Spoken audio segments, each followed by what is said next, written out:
Guys, para mapadali guys na malinisan yung ating mga kilay. Ayan guys, sumay buko na siya mga mi. So gagamit tayo nito guys. Rechargeable siya mga mi. So sa packaging niya guys, ito siya ang laman niya. Ayan, para siyang ano, ganito lang siya.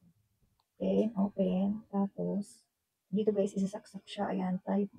Ano ba tong type? Ayan, type. Type na mga mi. Ganyan lang siya guys. O, diba? Ayun o, tatanggal siya.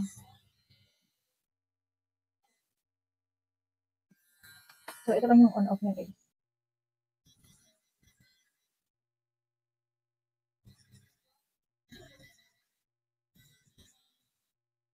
Diba? Ang bilis lang siya mga mi.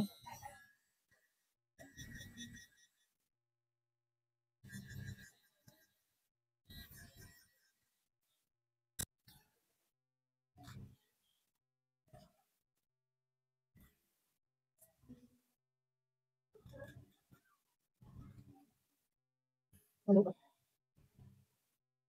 Oo. So, sa mga gusto niyo guys, ma-order nito, ilalagay ko guys sa yellow basket. So, ganyan siya guys kapag ka-charge mo siya. Like, mayroon naman siya mga ginagawa